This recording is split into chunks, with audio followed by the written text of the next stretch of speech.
I made a video a bit back, and inside it I talked about T-nuts and getting the height just right so that you're not digging into your board or don't have enough meat in your T-nut on your mast when you're mounting it on there. So I thought I'd just make a short video, just only covered that. A surefire way to damage your board is if your bolt is too long. This is particularly an issue with these inflatables. So what you're looking for in this case, well, I don't have the mast base in here, but it's kind of sliding in here, which is great. You want to be able to slide and have enough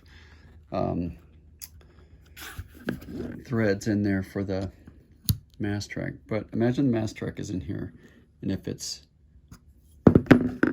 hitting this before you're tighten your mast track, you're scraping on the bottom of the board. You don't want that. You want to make sure that you have some clearance underneath that bolt when you're secure.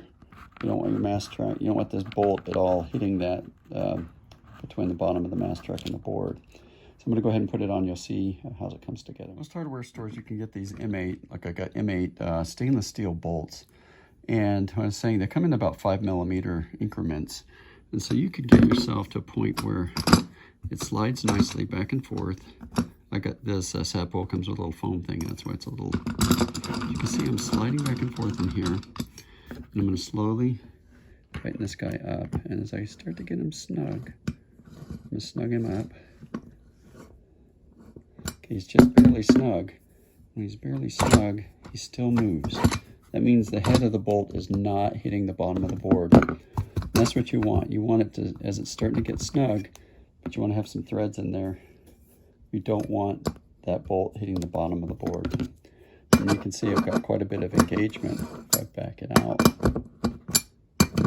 I'll just take it all the way out. So we're looking at it's almost all the way out. I probably have a 1/4 inch of engagement in that nut down below. I like these two. They're nice counterbalance. I mean, you know, the weight when you can just spin them. Put a little lube on that that guy, and it just snaps down like that. So that's the quick update today, or how not to damage your board. Make sure you got the right size bolts going into your T-nuts into your board.